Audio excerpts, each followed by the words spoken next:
Hi guys, it's Chris at Cork and Crown, not in my cider shed, but in my loft with some more cider to try. So as per the last film, loft's full of stuff. I brought the kit up here anyway to do the film. Last time I did it, I couldn't be bothered to take it all the way back downstairs again, sit in the dark shed, and also the neighbour's kid's really noisy and they're playing in the garden and he's got mates over, so that would have been distracting. Anyway, so I'm back in the loft. I will go back to the shed, I promise. But for now, we're in the loft and we're going to try something from Tom Oliver. That's Tom Oliver. Look, Oliver's Vintage Fine Cider. This is the aged in old whiskey casks season 2021. Anything on the back? Vintage cider season 2021. Blah blah blah. 9.2%. Oh yeah. Oh yeah. It's a beast. It's a big boy. There must have been some residual whiskey in them there casks. I can find nothing else about this. Nothing. Which is annoying. I will dig around, see if I can find some stuff. I've already looked, couldn't find much information. So I don't know how long it was in the whiskey casks for. I don't know if all of it went into whiskey casks or part of it. I don't know what sort of whiskey it was. It's spelt with an E, whiskey. So I think that means it's Irish, or is it Scottish? I can't remember. One's got an E and one hasn't. I thought whiskey from Ireland had an E and whiskey from Scotland didn't. I could be wrong. I'll put it on the screen. Anyway, blah, blah, blah. Let's open this up. So I don't know if it's sparkling or still either. It could go either way. So let's find out. Last one we did was definitely sparkling because it went all over the floor. Exactly where I'm sitting. Right here in our bedroom. Right, here we go. It's still. So very, very different to the last bottle we opened. I've got a small glass because it's 9.2%. So, I mean, it's wine territory that. I mean, yeah, you can get Rieslings from Germany that are less than 9.2. So let's pour it out and have a look. I expect it to have, well, I was going to say I expect to have a great colour, and it does have a great colour. It almost looks like whiskey, doesn't it? A slight haze to it. I haven't got my thingy-majig. How annoying. Hang on. There's a white box on the floor down here. My wife's new watch came with it, so it says watch on it. How is that? Oh, there you go. Oh, that works a treat. Watch. So there you go, yeah. Look at the colour of that. Beautiful amber. Don't know what the varietals are. I'm going to assume it's a blend. Otherwise, if it had been single variety, I suspect they would have stated that on the label, but they didn't. So yeah, great colour. Let's have a sniff. Now, you know what? I was expecting to get a massive whack of whiskey off that. But it does say old whiskey casks. So maybe that's, so it's got bringing less influence. And it's 9.2.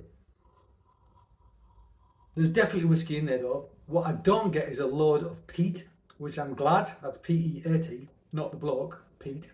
Peat as in the stuff that, peaty whiskies.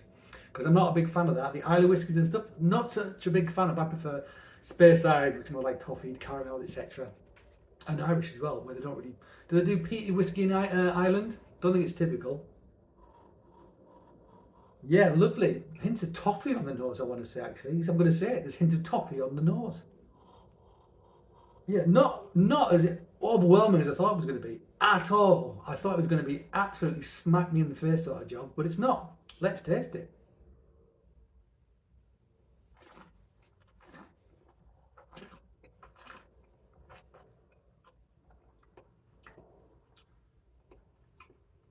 Solid tannins.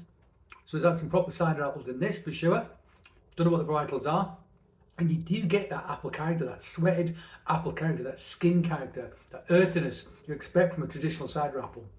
And you get a hint of whiskey, but by God, I tell you what, a little bit of acidity coming through as well. Nice acidity. Not too much, not mouth puckering, but it's there, it's fresh. It feels fresh actually, fresher than I thought it would. And there's a hint of, more than a hint, it's pretty obvious the whiskey, but it's there's enough of it to make it obvious, but it's not inhibiting, it's not smothering everything else. It's actually really well judged, it's really well balanced. Really well balanced. I wonder if they blended in some more cider to tone it down, if, after it being in the whiskey barrels. I'm not sure, but it said they were all barrels.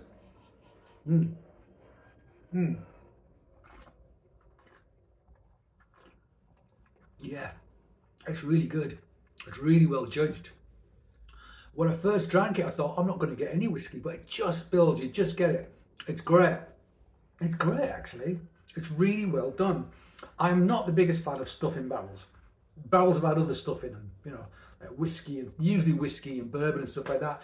Because often it's badly judged, it's ill judged, it overwhelms the cider. You can't taste the cider, and that's kind of bad blending. It shouldn't be like that. With this, you get both of them. You absolutely do. It's brilliantly well judged. I really like it. I really like it. And I heartily recommend you get hold of it. I don't know where you get hold of it. I think the Fine Cider Company had some down in Borough Market. In fact, I know they did because that's where I bought this. But actually, I bought this with some money I got for my birthday, and that was in February. So that was like 6 months ago. So I don't know if much of it is still around. However, if it is and you see it, I recommend you buy it. And also just about anything else that Tom Oliver does, because he's a great cider maker. I don't stock any stuff, and I keep needing to amend that, and I keep not bothering. Anyway, there you go. There you go. Me like.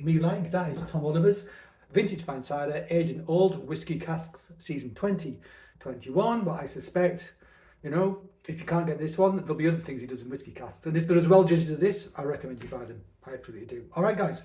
Thank you for joining me in my loft. I hope you join me again. But until that time, cheers.